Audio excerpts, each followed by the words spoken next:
नमस्कार दोस्तों, स्वागत है आप सभी का हमारे YouTube चैनल तत्काल एजुकेशन पे। दोस्तों उम्मीद करते हैं आप सभी बहुत अच्छे होंगे, आपकी तैयारी भी काफ़ी ज़बरदस्त तरीके से चल रही होगी।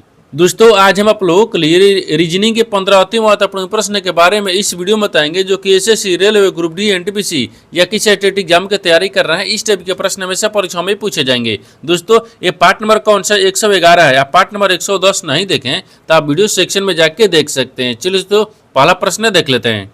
दोस्तों पहला प्रश्न है, इसमें देखिए नीचे दिए गए विकल्पों में से संबंधित संख्या को चुनिए। देखिए नीचे यहाँ पर आपको एक संबंधित संख्या दिया है, यानी 37 जो ना, इस 37 जो है यहाँ पर 65 समित है। ठीक उसी प्रकार से बताना है कि 51 जो है ना, इस प्रश्नार्थ की चिन्ह पर इन चार ऑप्शन में से किसे समित होगा। देखिए यहाँ पर सबसे पहले प्रश्न को समझते इसमें बोलकर है, ठीक है ना। यहाँ पर 37 को क्या करेंगे कि यहाँ पर 65 आ जाएगा, उसी प्रकार से यहाँ पर आपको 51 को रखेंगे, ठीक है ना। तो 37 में कितना जोड़ते हैं तो जो 65 यानी 65 को आ जाएगा। दोस्तों यहाँ पर 37 में क्या करते हैं ना, यहाँ पर 37 में 28 को जोड़ते हैं, ठीक है। जब 28 को जोड़ेंगे तो 65 आ जाएगा। उसी प्रकार से क्या करते हैं 51 में भी क्या करते हैं 28 को जोड़ देंगे। जब 28 को जोड़ते हैं देखते हैं कौन सा संख्या यहाँ पर आ रहा है। देखिए 8 है कितना आ गया, 9 आ गया, और 5 2 कितना आ गया, 7 आ गया है। देखिए 79 आ गया। यहाँ पर आपका दिख रहा है 79 दिख रहा है, यानी इस प्रश्नार्थक चिन्ह पर कौन सा संख्या भर जाएगा, 79 हो जाएगा। तो 79 को देखते हैं किस ऑप्शन में दिख रही है, तो ऑप्शन नंबर डी में दिख रहा है, यानी ऑप्शन नंबर डी आपका सही हो जाएगा। दोस्तों मैं उम्मीद करता हूँ इस प्रश्न को भी आप अच्छी तरह से समझ पाओगे। नेक्स्ट प्रश्न देख लेते हैं। दोस्तों दूसरा प्रश्न है, इसमें देखिए नीचे दी गई श्रृंखला श्रेणी में प्रश्नार्थक चिन्ह के स्थान पर कौन सी संख्या आएगी। देखिए नीचे यहाँ पर आपको एक श्रृंखला दी है, इन श्रृंखला में बताना है कि इस प्रश्नार्थक के चिन्ह पर इन चार ऑप्शन में से कौन सी संख्या पर भरा जाएगा। देखिए यहाँ पर सबसे पहले प्रश्न को समझते इसमें बोलकर है, ठीक है ना। देखिए यहाँ पर क्या बोल रहा है, ये 210 है, 210 ले 212 हो रहा है, 212 से 209 हो रहा है, 209 से 213 हो रहा है, 213 से 208 हो रहा है, और 208 ले आपको अगला संख्या ज्ञात करना है। देखिए इन श्रृंखला को ध्यान से देखने के बाद हमको क्या दिख रहा है, हमको यही कि 210 लेकर लिख रहे 12 लिख रहे हैं, यहाँ पर 2 को जोड़ रहा है, ठीक है। और 12 से क्या हो रहा है 9 हो रहा है, तब जब 12 से 9 हो रहा है तो यहाँ पर 3 को माइनस कर दे रहे हैं, ठीक ना। अब उसी प्रकार से देखिए 9 से क्या लिख रहे हैं 13 लिख रहे हैं, तो 9 में यहाँ पर अगर 9 देखिए 9 में तो 9 4 13, हाँ 9 में 4 को जोड़ देंगे तो 13 आ जाएगा। और 13 से क्या लिख रहे हैं 8 लिख रहे हैं, तो 13 में अगर यहाँ पर 5 को माइनस कर देंगे 8 आ जाएगा। तो यहाँ पर आपको 108 दिख रहा है ना, 208, तो 208 में क्या करते हैं ना, यहाँ पर 6 को जोड़ देंगे, क्योंकि देखिए 2 3 4 5 6, यहाँ पर एक प्लस कर रहा है फिर माइनस कर रहा है, फिर प्लस कर रहा है फिर माइनस कर रहा है, तब की बार प्लस करेंगे, यानी 6 को जब प्लस करेंगे ना तो यहाँ पर कितना आ जाएगा, तो 6, तो यहाँ पर 14 आ गया, कितना आ गया, ये 214 आ जाएगा, ठीक है ना, 214 आ जाएगा। यानी इस प्रश्नार्थक चिन्ह पर कौन सी संख्या भर जाएगा,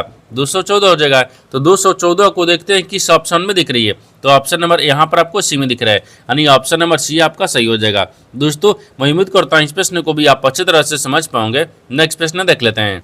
दोस्तों तीसरा प्रश्न है, इसमें देखिए यदि संख्या 54 28 16 379 में प्रत्येक सम अंक में 1 जोड़ा जाए तथा प्रत्येक विषम अंक में 1 घटाया जाए तो इस प्रकार बनी नई संख्या में कितने अंक एक से अधिक बार आएंगे। देखिए यहाँ पर सबसे पहले प्रश्न को समझिए, इसमें बोलकर है, ठीक ना। यहाँ पर बोल रहा है कि एक संख्या लिखा है, इन संख्या में सम अंक में 1 जोड़ देंगे और विषम अंक में 1 घटा देंगे। जो इस प्रकार से जो नई संख्या बनेगा ना, उसमें बताना है कि 1 से अधिक बार कितना अंक जो आएगा, ठीक है ना। देखिए यहाँ पर क्या करिएगा, वीडियो को रोककर खुद अपने आप से बनाने का कोशिश करिएगा, और 15 प्रश्न में से अपने कितने प्रश्न सही किए हैं वीडियो को लास्ट में कमेंट में जरूर बताइएगा। और इस चैनल पर पहली बार आए तो चैनल को सब्सक्राइब कर बेल आइकन घंटी को प्रेस जरूर कर लीजिए, क्योंकि सबसे पहले इस तरह क्लास आपको मिलता रहे। और रेलवे ग्रुप डी 2026 का जो एग्जाम हो रहा है, ठीक ना, उसमें आपको इस तरह का सवाल पूछेगा, ठीक ना। आपको अच्छे तरीका से पढ़कर जाना होगा, ठीक है। देखिए यहाँ पर आप सवाल क्या पूछ रहे हैं, ये बोल रहा है कि यदि संख्या, यहाँ पर संख्या दी है, अब इस संख्या में क्या करते हैं, सबसे पहले संख्या को लिखेंगे। यहाँ पर आपको 54 दिख रहा है, ठीक है, 28 दिख रहा है, 54 दिख रहा है, 28 दिख रहा है, 16 दिख रहा है, हाँ 16 रख लेंगे, फिर 379 दिख रहा है, ठीक ना। ये संख्या लिख दिए। आप बोल रहा है कि प्रत्येक सम में 1 जोड़ा जाए, तो सम संख्या में 1 को जोड़ देंगे, ठीक है ना। सम संख्या में 1 को जोड़ देंगे तो 5 आ गया है, इसमें भी 1 को जोड़ देते हैं तो कितना आ गया, 3 आ गया है, इसमें भी 1 को जोड़ देते हैं तो 9 आ गया है, ठीक ना। इसमें भी 1 को जोड़ देते हैं तो कितना आ गया, 8 आ जाएगा। सॉरी यहाँ पर 7 आ गया, 1 जोड़ेंगे तो 7 आ गया ना, 7 आ गया है, ठीक है। इस सम अंक में क्या करेंगे, 1 जोड़ दिए, तथा प्रत्येक विषम अंक में 1 घटाया जाए। अब बोल रहा है कि विषम संख्या में 1 को घटाया जाए, ठीक ना। तो यहाँ पर आपको विषम संख्या देखते हैं, इसमें 1 को घटाते हैं तो 4 आ गया है, ठीक है ना, ये 4 आ जाएगा। और यहाँ पर एक दिख रहा है, एक में भी एक माइनस कर देंगे 0 आ जाएगा। अब 3 दिख रहा है विषम संख्या, इसमें भी एक माइनस करेंगे 2 आ गया। 7 में एक माइनस करेंगे 6 आ गया। 9 में भी एक माइनस करेंगे तो 8 आ गया। ठीक है ना। तो आपसे बोला क्या है कि तो इस प्रकार से बनी नई संख्या। तो ये क्या बन गई, नई संख्या बन गया। नई संख्या में कितने अंक एक से अधिक बार है। जो नई संख्या बना है ना, इसमें बताना है कि एक से अधिक बार कितना अंक आया है। देखिए तो 4 को देखते हैं, 4 एक ही बार आया है। ठीक है। अगर 5 को देखिएगा तो 5 भी एक ही बार आया है, यानी 3 भी आया है, 9 भी आया है, 0 भी, 7, 2, 6 और 8। इन जितना आपको नई संख्या है ना, उसमें एक ही बार संख्या है, यानी एक से अधिक बार कोई संख्या नहीं है। यानी इसका मतलब क्या दिख रहा है, इसमें एक भी नहीं है, यानी एक भी ऐसी संख्या नहीं है जो एक से अधिक बार आया है। यानी 0 है, क्या है, 0 है। तो यहाँ पर आपको 0 हो जाएगा, यानी एक भी नहीं। यानी ऑप्शन नंबर क्या दिख रहा है, ए में दिख रहा है, यानी ऑप्शन नंबर ए आपका सही हो जाएगा। दोस्तों मैं उम्मीद करता हूँ इस प्रश्न को भी आप अच्छी तरह से समझ पाओगे। नेक्स्ट प्रश्न देख लेते हैं। दोस्तों 4 नंबर प्रश्न है, इसमें देखिए एक निश्चित कुट भाषा में यानी LEMA को यहाँ पर 47, 53 और MALT को यहाँ पर 3479 के रूप में कूटबद्ध किया जाता है। दी गई कूट भाषा में यानी टी के लिए कूट क्या होगा। देखिए यहाँ पर सबसे पहले प्रश्न को समझते इसमें बोल कर, ठीक है ना। देखिए यहाँ पर क्या बोल रहा है कि एक निश्चित कूट भाषा दी है। ठीक है, एक निश्चित कूट भाषा दी है जिसमें यहाँ पर आपको लिखा है कि लेमा को देखिए इतना लिख रहा है। ठीक है ना। यहाँ पर मेल्ट को क्या लिख रहा है, यानी 3479 के रूप में कूटबद्ध कहते हैं। उसी कूट भाषा में बताना है कि टी को कैसे लिखा जाएगा। तो सबसे पहले यहाँ पर देखते हैं, यहाँ पर लेमा को इतना शब्द लिख रहा है, तो सबसे लिखेंगे LE। ठीक है, हाँ LE हो गया ना, यहाँ पर E को रखते हैं। ठीक है, LE हो गया। हाँ फिर यहाँ पर MA हो गया। ठीक है ना। इनको क्या लिख रहा है, इनको देखिए यहाँ पर 47 और 53 लिख रहा है। ठीक है, उसी कुट भाषा में देखिए यहाँ पर लिख रहा है, यानी MAL।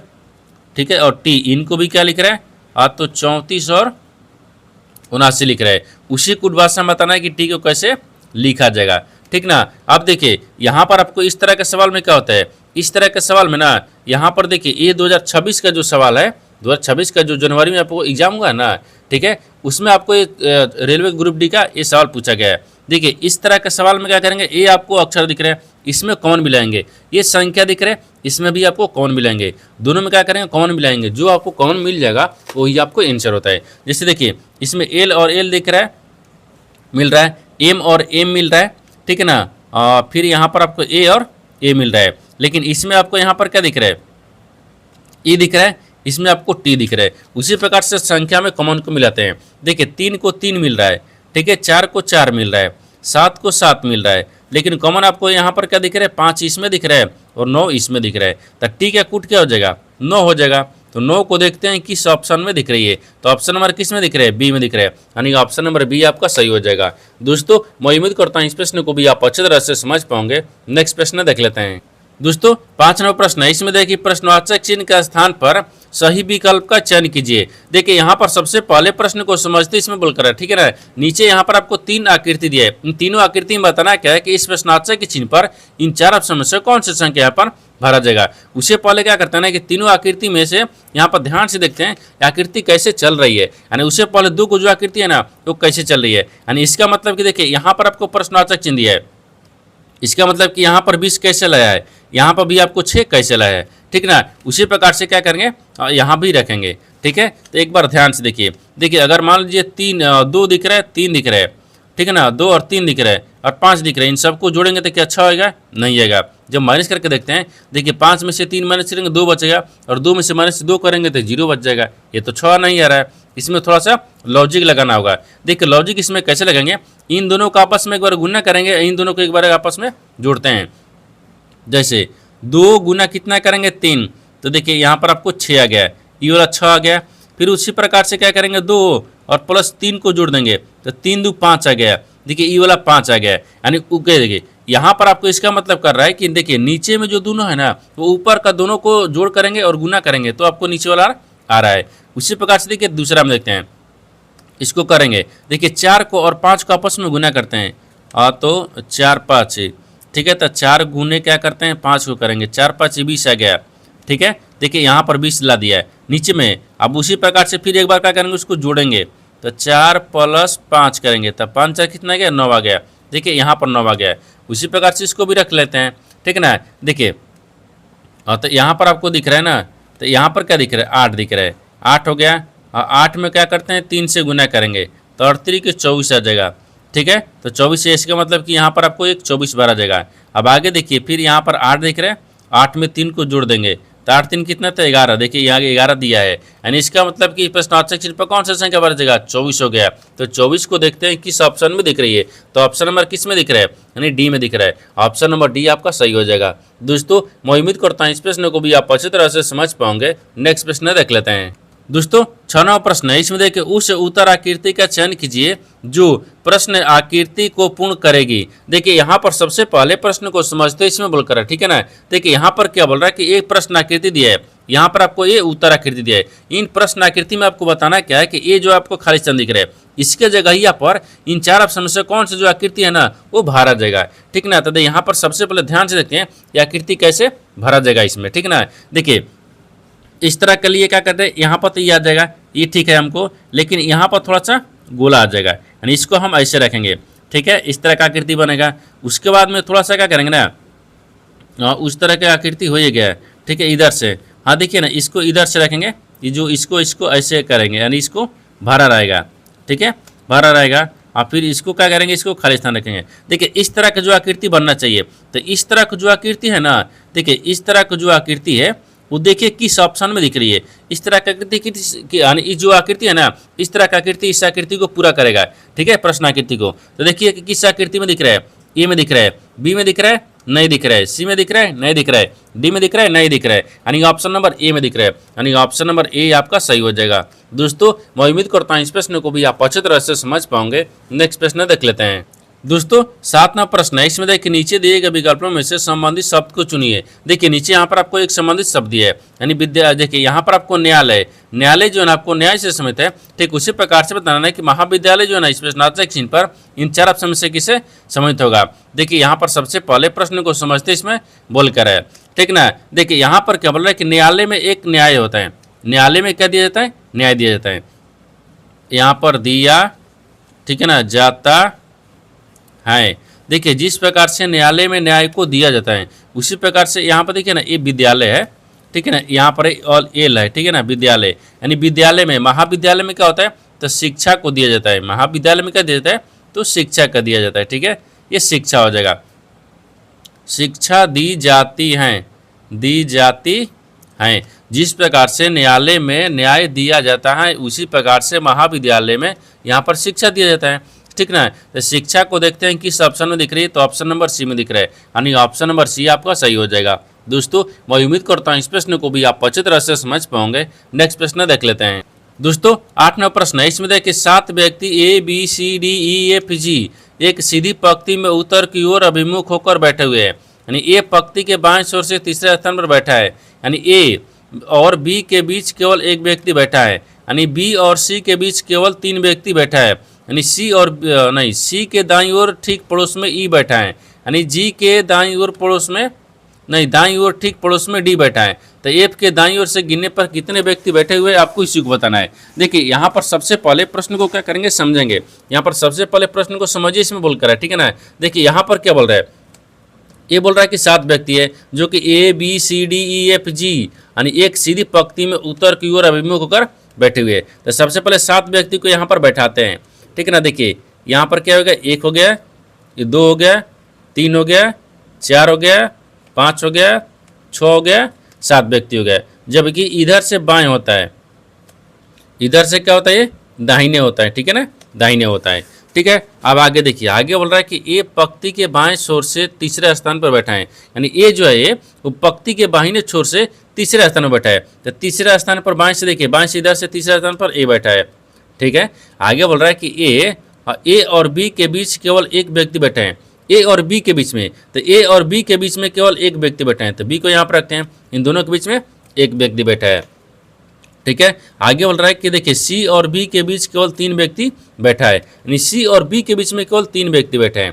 तो सी को देखिए ना यहाँ पर रखते हैं और बी को यहाँ पर रखेंगे, बी पर है तो 3 को व्यक्ति बैठा हुआ है ना, यहाँ पर इसके बीच में 3 व्यक्ति बैठा हुआ है, ठीक है। आगे बोल रहा है कि सी के दाईं ओर ठीक है पड़ोस में ई बैठा है, तो सी के दाहिनी ओर पड़ोस में ठीक ई बैठा है, ठीक है। बोल रहा है कि जी के दाईं ओर ठीक पड़ोस में डी बैठा है, तो जी के दाहिनी ओर ठीक पड़ोस में डी बैठा है, तो जी को यहाँ पर रखते हैं, इसके दाहिने ओर पड़ोस में डी बैठता है यहाँ पर, ठीक है। अब आगे देखिए, आगे इसमें बोल कर है कि एफ के दाईं ओर कितने व्यक्ति बैठे हैं। तो एफ को यहाँ पर छूट गया, एफ के दाहिने ओर बोल रहा है कि कितने व्यक्ति बैठे हुए हैं, ये आपको एफ दिख रहा है। इसके दाहिने ओर कितने व्यक्ति दिख रहे हैं, 3 को दिख रहा है, 1 2 3, 3 व्यक्ति है, यानी एफ के दाहिने ओर 3 व्यक्ति बैठा हुआ है। तो 3 को देखते हैं किस ऑप्शन में दिख रही है, तो ऑप्शन नंबर यहाँ पर आपको सी में दिख रहा है, यानी ऑप्शन नंबर सी आपका सही हो जाएगा। दोस्तों मैं उम्मीद करता हूँ इस प्रश्न को भी आप अच्छी तरह से समझ पाओगे। नेक्स्ट प्रश्न देख लेते हैं।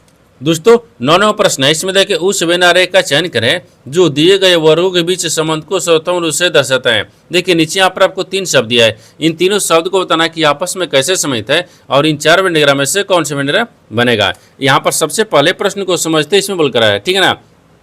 देखिए यहाँ पर क्या बोल रहे हैं, ये जानवर दिया है, जेबरा दिया है और गेंडा दिया है। इन तीनों शब्द में से सबसे कॉमन क्या दिख रहा है, तो सबसे कॉमन हमको देखिए ना, यहाँ पर आपको जानवर दिख रहा है, ठीक है, यानी जानवर सबसे कॉमन जानवर दिख रहा है। जानवर के अंदर में जेबरा भी आते हैं और जानवर के अंदर में गेंडा भी आते हैं, ठीक ना। तो दोनों का क्या हो जाएगा, अलग अलग बनेगा। जैसे यहाँ पर आपको जेबरा हो गया है, यहाँ पर आपको ये गेंडा दिख रहा है, ठीक है, गेंडा दिख रहा है। देखिए यहाँ पर आपको क्या दिख रहा है, यहाँ पर सबसे पहले ना ये गेंडा को रखते हैं, ठीक है, ये गेंडा दिख रहा है, गेंडा हो गया। और जिस प्रकार से यहाँ पर आपको कॉमन क्या दिख रहा है, जानवर है, जानवर के अंदर में जेबरा भी आते हैं और जानवर के अंदर में गेंडा भी आते हैं, और गेंडा और जेबरा दोनों अलग अलग है, ठीक है ना। इस तरह का वेन डायग्राम बनेगा। इस तरह का वेन डायग्राम देखते हैं किस ऑप्शन में दिख रही है, तो ऑप्शन नंबर बी में दिख रहा है, यानी ऑप्शन नंबर बी आपका सही हो जाएगा। दोस्तों मैं उम्मीद करता हूँ इस प्रश्न को भी आप अच्छी तरह से समझ पाओगे। नेक्स्ट प्रश्न देख लेते हैं। दोस्तों 10वां प्रश्न है, इसमें देखिए उस सेट का चयन करें जिसमें संख्याएं उसी प्रकार संबंधित है जिस प्रकार से निम्नलिखित सेटों की संख्याएं संबंधित हैं। देखिए यहाँ पर सबसे पहले प्रश्न को समझते इसमें बोल कर है, ठीक ना। यहाँ पर क्या बोल रहा है कि दो नीचे यहाँ पर आपको 2 सेट दिया है, इन दोनों सेट आपको जिस प्रकार से संबंधित है ना, उसी प्रकार से बताना है कि इन 4 ऑप्शन में से कौन सा एक सेट है इन दोनों को जैसा आपको संबंधित एक दिख रही है। तो सबसे पहले देखते हैं कि दोनों आपस में कैसे संबंधित दिख रही है, तभी तो तीसरा को देखेंगे कि इस प्रकार से संबंधित आपको दिखेगा, ठीक है ना। देखिए तो यहाँ पर आपको क्या दिख रहा है, 5 दिख रहा है, 18 दिख रहा है, 11 दिख रहा है, ठीक है। तो मानते हैं यहाँ पर क्या दिख रहा है, 5 दिख रहा है। 5 में क्या करते हैं, 2 से भाग कर लेंगे, 2 से गुना करेंगे और 8 को जोड़ेंगे। देखिए 2 से गुना करेंगे, 8 को जोड़ेंगे, वो अपने से कर रहे हैं, ठीक है। तो यहाँ पर कितना गया, और 10 दूनी के 5 दूनी के 10 आ गया, और 10 में क्या करना है, 8 को जोड़ देंगे, तो यहाँ पर कितना गया, 18 आ गया, जो कि यहाँ पर आपको 18 दिया हुआ है। उसी प्रकार से दूसरे को भी रखेंगे। दूसरा में क्या दिख रहा है, 9 दिख रहा है, 9 दिख रहा है, 26 दिख रहा है और 19 दिख रहा है। तो 9 को रखेंगे, 9 में क्या करते हैं, 2 से गुना करेंगे और यहाँ पर 8 को जोड़ेंगे, अपने से जोड़ रहे हैं, तो 9 दूनी का 18 आ गया, और 18 में 8 को जोड़ देंगे तो कितना गया, यहाँ पर आपको एक 26 आ गया, जो कि देखिए यहाँ पर बीच में 26 दिया हुआ है, ठीक ना। उसी प्रकार से क्योंकि हम 11 और यहाँ पर जो 19 है इसके बारे में हमको नहीं सोचना है, ठीक है, इसके बारे में हम नहीं सोचे, बस इसको हम इसके तरफ से फॉलो करेंगे। उसी प्रकार से क्या करते हैं, इन 4 ऑप्शन से ढूंढेंगे एक कैसा आपको जो है ना ये दिख रही है। देखिए ए को देखते हैं, तो यहाँ पर आपको 7 दिख रहा है, फिर 22 दिख रहा है, ठीक है, यहाँ पर आपको 15 दिख रहा है, ठीक ना। देखिए तो 7 दिख रहा है, तो 7 में 2 से गुना कर लेंगे और यहाँ पर 8 को जोड़ेंगे, ठीक है। तो 7 दूनी के 14 आ गया, और 14 में 8 को जोड़ देंगे, और तो 14 26 है, 20 2 22 आ गया, यहाँ पर 22 आ गया। देखिए हाँ 20 में 22 दिया है, यानी इसका मतलब कि यहाँ पर 22 दिख रहा है, यानी ये दोनों के जैसा ना आपको ऑप्शन नंबर ए आपको संबंधित है, यानी ऑप्शन नंबर ए आपका सही हो जाएगा। दोस्तों मैं उम्मीद करता हूँ इस प्रश्न को भी आप अच्छी तरह से समझ पाओगे। नेक्स्ट प्रश्न देख लेते हैं। दोस्तों 11वां प्रश्न है, इसमें देखिए निम्नलिखित संख्या श्रृंखला का संदर्भ लीजिए तथा दिए गए प्रश्न का उत्तर दीजिए और गिनती केवल बाएं से दाएं की जानी चाहिए। यहाँ पर एक श्रृंखला दी है, इन श्रृंखला में आपको बताना क्या है, सवाल देखिए यहाँ से पूछा है, ठीक ना। सवाल यहाँ से पूछ रहा है कि ऐसे कितनी विषम संख्या हैं जिनमें से प्रत्येक के ठीक पहले विषम संख्या और ठीक बाद भी एक विषम संख्या है। देखिए यहाँ पर सबसे पहले प्रश्न को समझते इसमें बोल कर है, ठीक ना। यहाँ पर क्या बोल रहा है, ये बोल रहा है कि निम्नलिखित संख्या श्रृंखला का संदर्भ लीजिए तथा दिए गए प्रश्न का उत्तर दीजिए और गिनती केवल बाएं से दाएं की जानी चाहिए। यहाँ पर आपको एक श्रृंखला दे दिया है, इन श्रृंखला में आपको बताना क्या है, सवाल देखिए यहाँ से पूछा है ऐसे कितने विषम संख्या है, तो यहाँ पर आपको विषम को रखते हैं, ठीक है ना। ये विषम संख्या हो जाएगा, ठीक है, ये विषम संख्या हो गया, ये विषम संख्या हो गया, ठीक ना। आगे बोल रहा है कि जिनमें से प्रत्येक के ठीक पहले एक विषम संख्या, जिनमें से प्रत्येक के पहले भी क्या होना चाहिए, ये विषम संख्या होना चाहिए, ठीक है ना, ये संख्या होना चाहिए। आगे बोल रहा है कि संख्या है और ठीक बाद भी एक विषम संख्या है, बाद में क्या होना चाहिए, एक विषम संख्या होना चाहिए, ठीक है, विषम संख्या होना चाहिए। यानी इसका कहने का मतलब हुआ कि इन श्रृंखला में बताना है ऐसे कितने विषम संख्या है जिसके पहले भी विषम संख्या जिसके बाद भी विषम संख्या होना चाहिए, ठीक ना। तो सबसे पहले यहाँ पर क्या करते हैं, ढूंढते हैं। देखिए इसमें विषम संख्या को ढूंढेंगे तो यहाँ पर आपको क्या दिख रहा है, विषम संख्या। देखिए यहाँ पर आपको क्या दिख रहा है, 9 दिख रहा है विषम संख्या, इसके पहले भी विषम संख्या, इसके बाद भी विषम संख्या दिख रहा है, ठीक है। और आगे देखते हैं, और इसमें दिख रहा है ना, फिर यहाँ पर आपको क्या दिख रहा है, विषम संख्या। तो यहाँ पर 3 भी देखिए ना विषम संख्या है, ठीक है, 3 भी विषम संख्या, इसके पहले भी विषम संख्या, इसके बाद भी विषम संख्या है, ठीक है, 3 दिख गया। अब इसमें देखिए यहाँ पर आपको विषम संख्या के पहले भी विषम संख्या, बाद में भी विषम संख्या, ठीक है। और देखिए यहाँ पर 7 दिख रहा है, वो जो विषम संख्या है, इसके पहले भी विषम संख्या, इसके बाद भी विषम संख्या है, ठीक है। और इसमें कहीं दिख रहा है, नहीं दिख रहा है, यानी यहाँ पर 4 को दिख रहा है, यानी 4 ऐसी संख्या है, 4 ऐसी विषम संख्या है जिसके पहले भी विषम संख्या है, जिसके बाद भी विषम संख्या है। तो 4 को देखते हैं किस ऑप्शन में दिख रही है, तो ऑप्शन नंबर किस में दिख रहा है, तो ऑप्शन नंबर ए में दिख रहा है, यानी ऑप्शन नंबर ए आपका सही हो जाएगा। दोस्तों मैं उम्मीद करता हूँ इस प्रश्न को भी आप अच्छी तरह से समझ पाओगे। नेक्स्ट प्रश्न देख लेते हैं।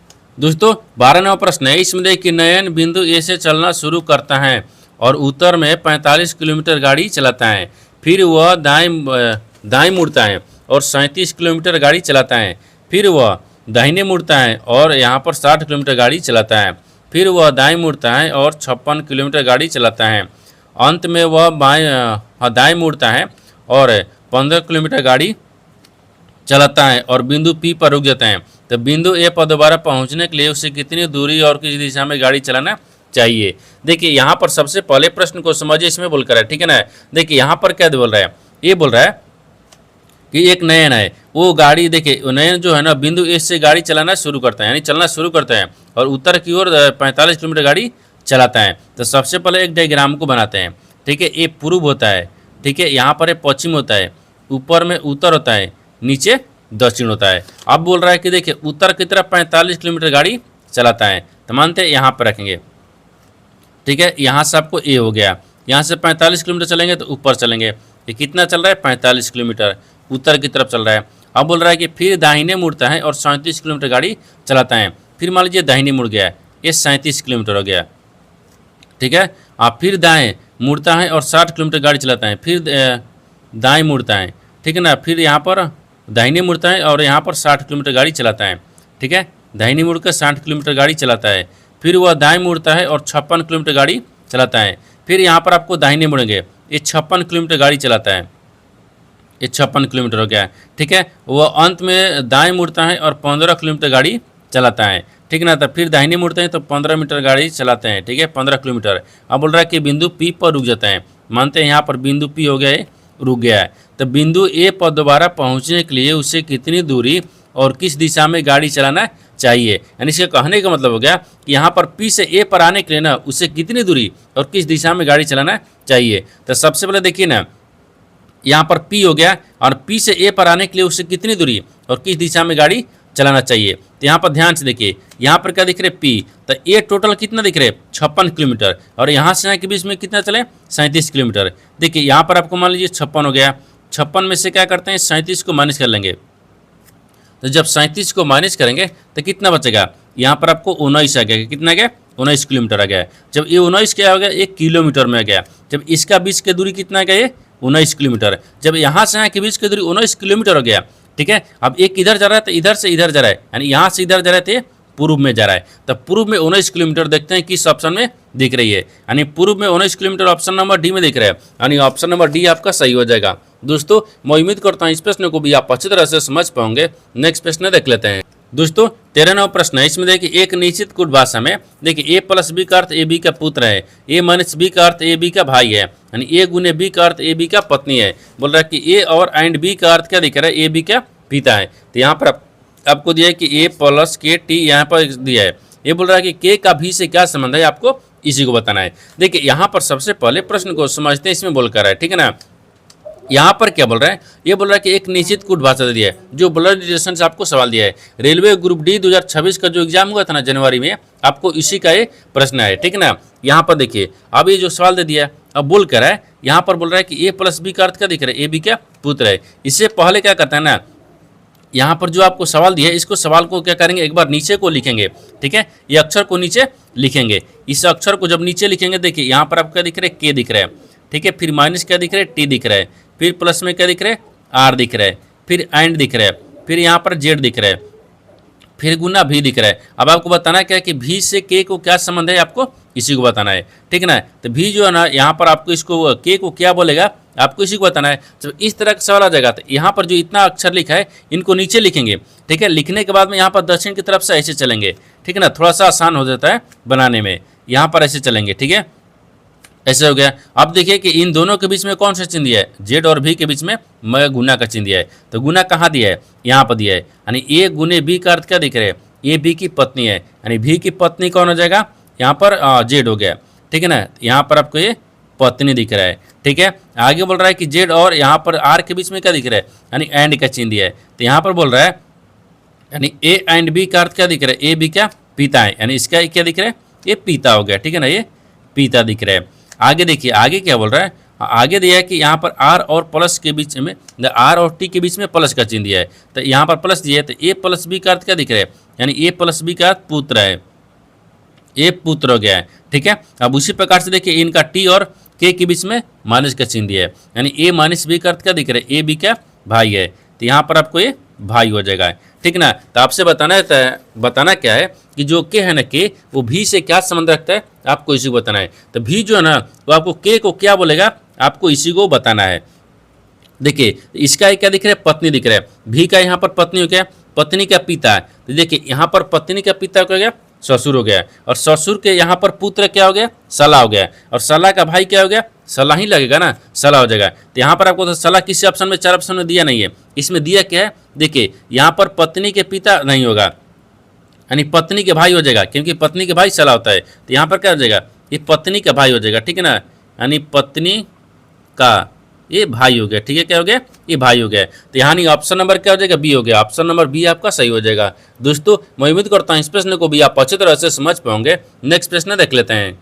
दोस्तों 14वां प्रश्न है, इसमें देखिए विक्रय मूल्य बताइए जब लागत मूल्य यानी 36.40 रुपया है, ठीक है, और यहाँ पर लाभ प्रतिशत 15% है। तो आपको बताना है क्या है, देखिए यहाँ पर सबसे पहले प्रश्न को समझते इसमें बोल कर है, ठीक है ना। यहाँ पर क्या बोल रहा है कि विक्रय मूल्य बताइए, ये क्या बताना है, विक्रय मूल्य बताना है। जो कि विक्रय मूल्य बताना है, जो लागत मूल्य यानी मूल्य इतना दे दिया है और लाभ प्रतिशत इतना दे दिया है, तो आखिर विक्रय मूल्य कितना है, आपको इसी को बताना है। तो सबसे पहले विक्रय मूल्य को निकाल लेते हैं, ठीक है ना, विक्रय मूल्य, ठीक है। अब विक्रय मूल्य बराबर कितना दिया, 36.40 आ गया, ठीक है ना, फिर गुना आ गया, यहाँ पर आपको क्या दिख रहा है, यानी 100, तब 15 ना, तो 110 15 क्या करेंगे, इसी में जोड़ देगा 115 आ जाएगा, ठीक है। अगर 10% लाभ तो 100, इसको क्या करते हैं, एक स्टेप आगे चलते हैं, ठीक है, यानी 15 को जोड़ेंगे और बटा में 100 को रखते हैं, ठीक है, 100 हो गया। फिर एक स्टेप आगे चलेंगे तो यहाँ पर देखिए यानी 36.40 आ गया,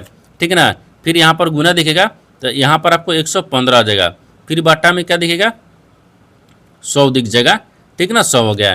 फिर ठीक है, अब इसको सोल्व करेंगे। जब इसको सोल्व करेंगे ना यहाँ पर कितना आता है, देखिए इन दोनों को पहले गुना करेंगे, 36.40 को 115 में गुना करेंगे तो 4186 आ गया, ठीक है। इसको क्या करेंगे, पॉइंट में रखेंगे और यहाँ पर आपको 100 रखेंगे, तो एक पॉइंट हटा देंगे तो कितना आ जाएगा, यानी 41.86 आ गया। तो इतना ही रुपया हो गया। तो आपसे पूछा क्या है, विक्रय मूल्य बताइए, तो विक्रय मूल्य कितना आ गया, 41 रुपया 86 पैसा। तो 41.86 देखते हैं किस ऑप्शन में दिख रहा है, तो ऑप्शन नंबर डी में दिख रहा है, यानी ऑप्शन नंबर डी आपका सही हो जाएगा। दोस्तों मैं उम्मीद करता हूँ इस प्रश्न को भी आप अच्छी तरह से समझ पाओगे। नेक्स्ट प्रश्न देख लेते हैं। दोस्तों 15 प्रश्न है, इसमें देखिए किसी संख्या को 30% को 49 में जोड़ने पर वही संख्या प्राप्त होती है जो, यानी तो वह संख्या है। देखिए यहाँ पर सबसे पहले प्रश्न को समझते इसमें बोलकर है, यहाँ पर बोल रहा है कि किसी संख्या का 30%, किसी संख्या का 30% में 19 यानी 49 को जोड़ने पर वही संख्या प्राप्त होती है। तो वो संख्या कौन सा है आपको इसी को बताना है, ठीक है ना। तो सबसे पहले x में क्या करते हैं, 30 को जोड़ते हैं। देखिए मान लीजिए यहाँ पर x हो गया, ठीक है ना, x में क्या करते हैं, 30 को जोड़ेंगे, ठीक है, 30 बट्टा में 100 हो गया, फिर प्लस में 49 को क्या करते हैं, जोड़ते हैं। बोल रहा है कितना जोड़ने पर, ठीक है, यानी x प्राप्त होता है, ठीक है। तो अब एक यहाँ पर एक एक्स रख लेंगे, एक्स माइनस, अब इधर प्लस में दिख रहा है तो इधर माइनस में कर लेंगे। तो यहाँ पर कितना आ जाएगा, ये 30 आ गया। 30 बटा में हाँ 30 बटा में 100 को रख लेते हैं, ठीक है। 30 बटा में 100 हो गया और बराबर में इधर 49 आ गया, ठीक है ना। वो यहाँ पर आपको ये 300 नहीं है, एक्स है, ठीक है ना, एक्स है, ठीक है, 3x हो गया। अब इसको क्या करते हैं, 1 0 से 1 0 काट देंगे तो 3 एकम 3, फिर यहाँ पर कितना है, 36 18 आ जाएगा, नहीं हो रहा है, ठीक है। तो इसको क्या करते हैं, इसको यहाँ पर 70 हटेंगे, 70x हो गया, क्योंकि 30x ले लिए तो 70x बचा ना, 70x बटा में 100 रखते हैं, ठीक है। 17 बटा में 100 हो गया, फिर बटा में 49 हो गया।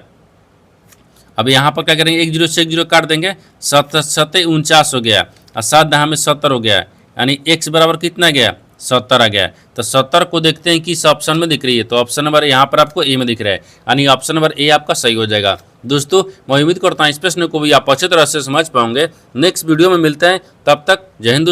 दोस्तों इस चैनल पर पहली बार आए हैं तो चैनल को सब्सक्राइब कर बेल आइकन घंटी के प्रेस जरूर कर लीजिए, क्योंकि सबसे पहले इस तरह क्लास आपको मिलता रहे। और इन सारे प्रश्न का PDF आपको टेलीग्राम पर मिल जाएगा, जो कि इस वीडियो का डिस्क्रिप्शन में लिंक दिया गया है।